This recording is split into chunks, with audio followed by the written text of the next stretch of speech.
I do love to worship God at South Main Baptist Church.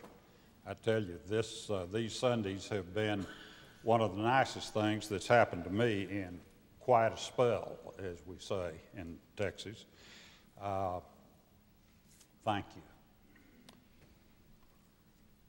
The last time I stood here, with help from a guy named Gordon McKenzie, we started out talking about the necessity of learning to orbit the hairball. Gordon McKenzie's idea is that every organization is somewhat like a hairball. Every day, people bring more hair to the hairball. Nobody ever takes any hair away from the hairball, and it just gets bigger and bigger and more complex and more difficult to deal with. And the temptation is either to be enmeshed in this hairball and just let it take you over and you become a part of it, or it is to jettison and get clear away from it. And he said neither of those has any promise to it. The thing that has promise is to learn to orbit the hairball. We understand orbit in our world, and when it's necessary, go in, and then when it's necessary, come out. Now, Jesus probably had never heard the word orbit, but he's talking about that kind of thing when again and again and again he says to the disciples, it's time for us to disengage, it's time for us to re-engage, and the disciples were always kind of dragging their feet in that deal, but Jesus, with a real purpose in his heart, was trying to teach them how important it is to know where you're going and to have the freedom to decide, I'm not going to jettison, I'm not going to become enmeshed, I'm going to go in when it's time and go out when it's time. And we talked about that a couple of weeks ago. But how do you do that? How do you decide when to which? I have a friend who says the thermos bottle is the greatest invention in the history of humanity.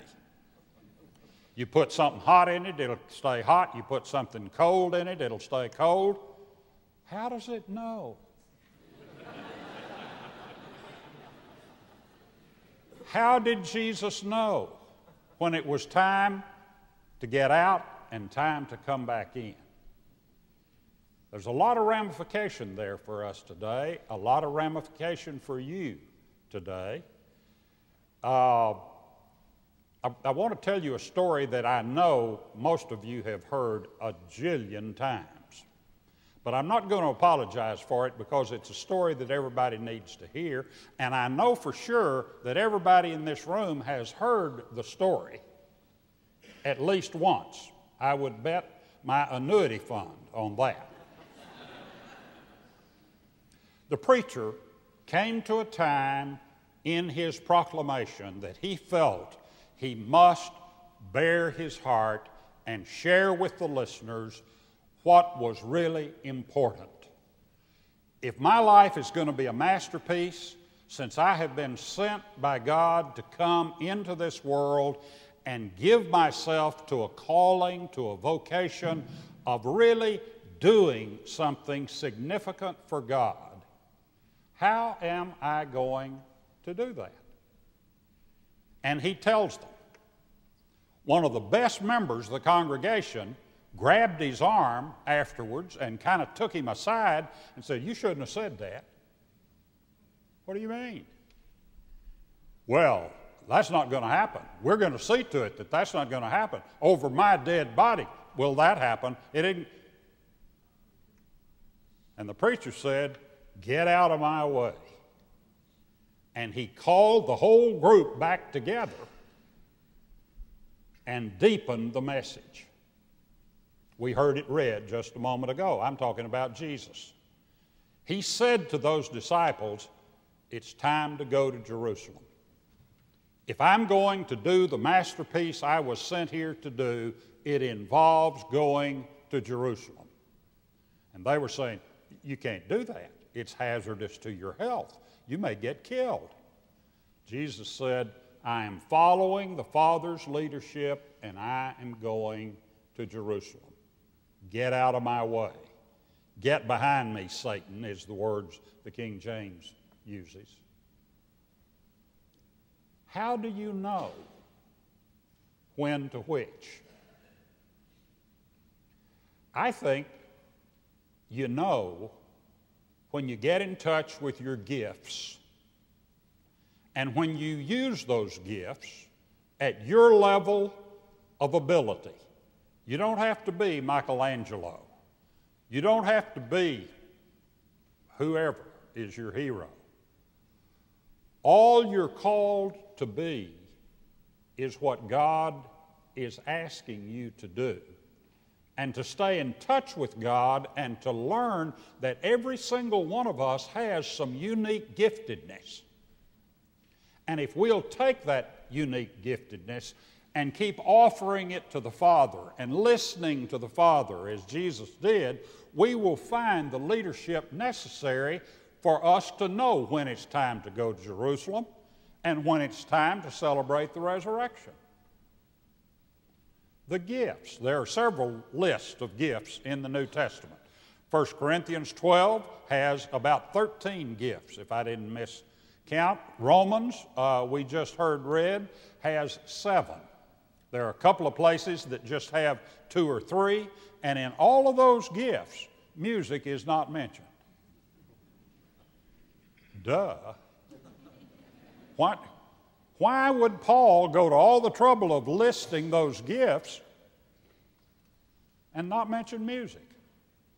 I think it's so obvious that music is a gift for some people that he didn't need to list that. They already had that base covered. Maybe that's not it, but how can you keep from singing? If you find your purpose, if you find your direction, if you find your giftedness, if you find your way of working toward seeing your life not as a job or a career or one thing after another, but seeing your life as a vocation, a calling to do something that only you can do. Let's look at the gifts for a minute, 7 of them. First one is called preaching, proclamation, proclaiming good news. Eugene Peterson says it's telling it like it is. Good news or bad news, it's telling the truth. Some people have that ability. It just kind of pops out of them. I don't think they decide, okay, I'm going to rock the boat here a minute. They do it, and we're uncomfortable with it sometimes, but those are the very people that end up being called the prophets, like Amos, for example, or Jesus, for example. Tell it like it is. Practical service is the second one, just helping somebody. I told the earlier group this morning about a young teenager who came to my office to talk about, I want to make a profession of faith and be baptized, and I'd like to talk with my pastor about that. And I did that routinely, and I would always ask them, tell me about the first time this began to seem like a good idea to you. You begin to think, okay, it's time for me to make a profession of faith, be baptized, join the church, and start taking more responsibility instead of just sitting on the bench. And I asked this young man my question, and he said, well, it was one day after church. He said, my dad had died about 3 months ago, and I had come to church by myself in my old car, and after church I went out and tried to start it, and it wouldn't start. And I didn't know what to do, and I was out there with the hood up looking like I was looking for something, and Mr. Trawick drove up in his pickup. Les Trawick was our building manager at Second Baptist Church. And he said, you need any help? Well, as a matter of fact, I do. Can't get my car started. Les had some jumper cables. He got out, and they jumped it and started it. And Les said, before you go, I know you just lost your dad. I've been awfully concerned about you and your sisters and your mother, and I want you to know I've been praying for you. And I just wonder how your faith is helping you during this difficult time in your life. And he said, when I was driving home, it hit me. You know, I need to get more serious about faith. I need to get more serious about giving my life to Jesus Christ. And I'm going to do that. And that's why I'm here talking to you. Now, Les didn't deliver him the ecclesiastical equivalent of the Gettysburg Address or the greatest sermon in the history of the world. He just got out and jumped his car, helped him where he needed help, and used that as a platform to say, I care about you. You don't have to have a PhD in anything to do that. To just be available and help. There's lots of need for help. The third one is teaching. And here again, you don't have to be a PhD in anything to teach. I remember a guy in an earlier church who invited me to go fishing with him and his grandson. I grew up in West Texas, 500 miles from any known wet place. And I didn't grow up fishing, and this grandson hadn't. But this guy's name was A.W., and he took us out there, and I watched in what Grady Nutt would have called slack-jawed amazement at that grandfather teach that little boy how to bait a hook, how to fish, how to be quiet. I thought, I've been exposed to some of the greatest teachers of the 20th century, literally. I don't think I've seen anything that more illustrates teaching. Take whatever you know and take it to somebody you can share with. The fourth thing is to encourage. That's kind of a cheerleading gift. Somebody that's not on the field carrying the ball or hitting the ball or putting the ball in a basket. It's somebody that inside and outside the arena is an encourager. Somebody that's saying, hey, we're pulling for you. Hey, we appreciate what you did. The encouragement. You can do that. You don't have to have been to school to do that. To encourage. The fifth one is to give liberally. You think, well, I would give liberally if I had more to give from. Well, yeah, we all would. But I think when you think about what Paul is asking for in giving liberally, he's talking about how much you have left after you give more than what you give. A small gift, in my eyes, may be a huge gift in God's eyes, like the woman who put 2 cents in. And Jesus said, wait a minute, notice this. Some of these big guys are giving bundles. She gave all she had, liberally. Sue Mace came in one day to my office and said, Clyde and I are going to be celebrating our 50th anniversary in about a month. And we're retired. We don't have much money. They drove an old car, lived in a little house. But she said, we've been trying to decide what to give each other for our anniversary, and we've decided we want to give $1 for each year we've been married to our church. Can you figure out something to do with that you really need done? That would be very meaningful to us. So we got a group together, and I presented, this is what Sue and Clyde want to do, and they've given me the check. Now, what can we do with that to make it like the loaves and fishes where it'll grow? Somebody said, why don't we tell this story and ask people on their wedding anniversary to do a similar thing? Some of them, we'd been married 17 years. We could give $17 in addition to our tithe. In fact, I wrote a letter to everybody on their anniversary and told them the story and said, you may not want to do this. If you don't, it's not a command performance, but if you do, here's what you do. And Ardell and I are going to give instead of 17, we're going to give 34. We're still on a salary. We're doing okay. Our orthodontics bill is paid off, all of that. Or maybe we'll give 68. And you may want to give more than that. You may not want to give anything. But here's what Clyde and Sue have done. And we have established the Clyde and Sue Mace Marriage Enrichment Fund to help young couples go to things that are too expensive for them to go to. Maybe they got 4 kids and they can't afford to send 4 kids to camp. So that's liberality. Doesn't have to have a whole bunch of zeros behind it. It has to have an intent to be generous with the God who has been generous to us. That's a part of the masterpiece. The 6th one is lead. Just get up and say, I think we ought to go this way. I think we ought to do this. Usually those people are very forthcoming and very, very helpful with what we need from people in the church. All the leadership needs not to come from up here with those of us that have spent our lives being trained to do it as well as possible. The leadership comes from the congregation in Baptist circles, and you can do that. You may not do it like the greatest leader in the history of your memory, but you can do it. And the final one is mercy. Mercy.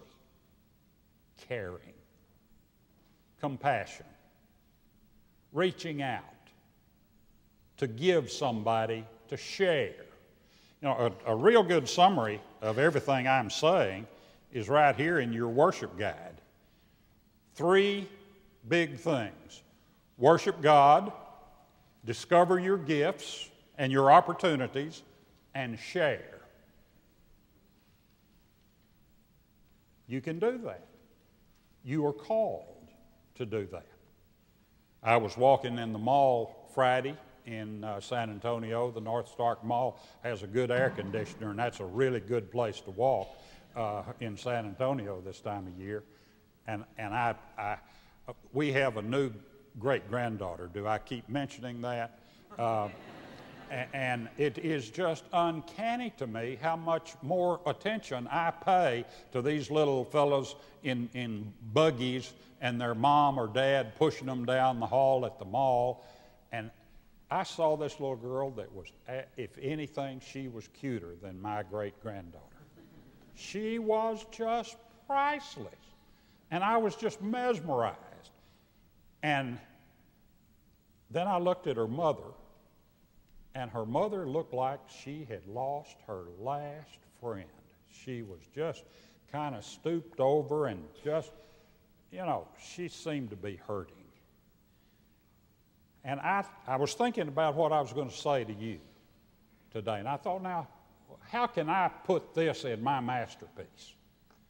And I stepped over to the young lady and said, I don't mean to intrude on you, but I've just got to tell you, that is the prettiest little girl I have seen in I don't know when, and I'm just carried away. She was smiling at me and kind of waving, and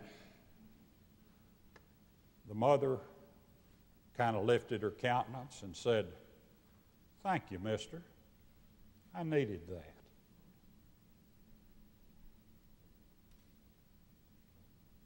What is your gift? What is it that God has given you? Probably more than one thing that enables you to worship God, to discover that giftedness and the opportunities of using it, and then moving out and doing a masterpiece for God. I think that's how you know when to go in and when to come out. You're staying in touch through worship. You're getting in touch with yourself through discovery. You're getting in touch with a needy world where every single person you see is just as loved and valuable by God as you are, or as I am. Worship God, discover my gifts, share, even with people I don't know, even with people, Jesus said, my enemies. I think that's how you know. And it ends up in the mind of God as a masterpiece. Let me read you Romans 12, one more passage of Scripture.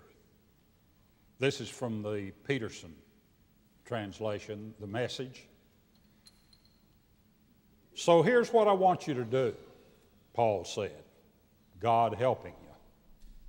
Take your everyday, ordinary life, your sleeping, eating, going to work, and walking around life, and place it before God as an offering. Embracing what God does for you is the best thing you can do for God. Don't become so well adjusted to your culture that you fit into it without even thinking.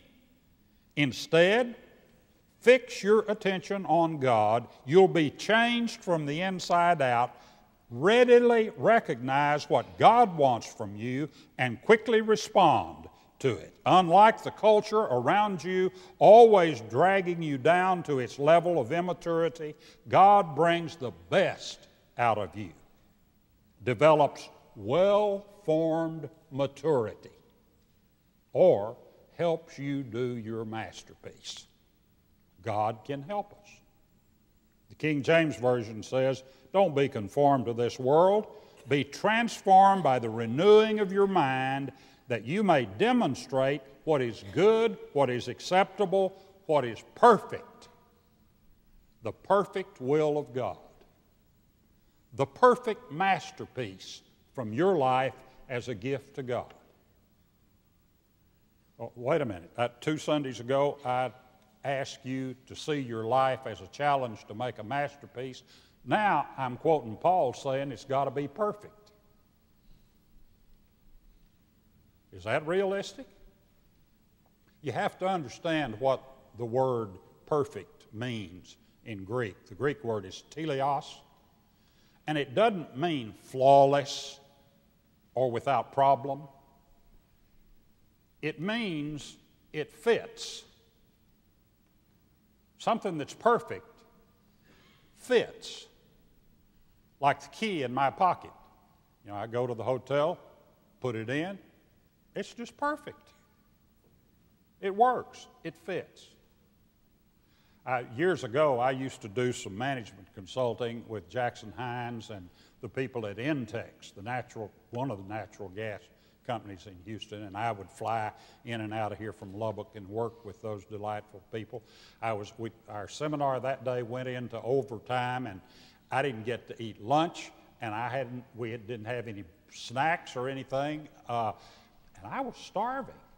And Braniff was still flying. I thought, well, in those days they served food on airplanes, and I thought, well, they'll have something. We hadn't even gotten up good till the pilot said, we're going to have some real rough weather, and I'm asking the flight attendants to just take their seats. I'm sorry, we can't serve you. We didn't even get a peanut. And I was starving. And I thought, well, I've got a few minutes to catch my flight to Lubbock. I can find a cafe will be open or something at the old Braniff terminal. They were closed. And I saw a sign way off in the distance, Bar and Grill. I thought, you know, sure as I go in there, the most narrow-minded deacon in my church will... And I thought, man, I'm hungry. I don't care. And by the time I got down there, I saw that they still had their light on, but they were closed. Oh, man, I was getting frustrated. I looked over here, and there was one of those little old things that's about the size of a dorm room refrigerator, and it's got all sorts of health food in it, Butterfingers and Snickers and oatmeal cookies and juicy fruit, chewing gum, and you put a quarter in and pull the button and get whatever you need. I pulled my billfold out of my pocket, and this hadn't happened to me a lot of times, the only thing I had in my billfold was a $100 bill. And I was standing there looking at that $100 bill, thinking, that says it'll take $1. I wonder if it would take And I thought, now, I'm not that hungry. And I would love to have a picture of the look on my face, but a guy walked up to me, and I thought, I've never asked anybody, do you have change for $100 bill? And before I got to it, he said, Mister, can I help you? And I said, well, and he said, oh, I see your problem. He said, could I just give you a couple of quarters? Could you? Man, thank you. And I held my hand out, and he dropped 2 quarters in my hand, and I put it in the machine, pulled the little lever. It was just perfect. Perfect. Now get the picture. How many quarters are in a $100 bill? That's a lot of quarters. But however much that is worth, it doesn't fit. It's useless. It's not only not perfect, it's useless for that purpose. But the quarter, just a quarter of a dollar, is perfect. Please, please, please don't underestimate the value of your gift. God has given it to you. God will help you use it. God will help you worship God, discover your gifts and the opportunities, and share with the world, most of whom on this planet are far more needy than we are. How do you know? You listen to God. You listen to yourself, and you follow.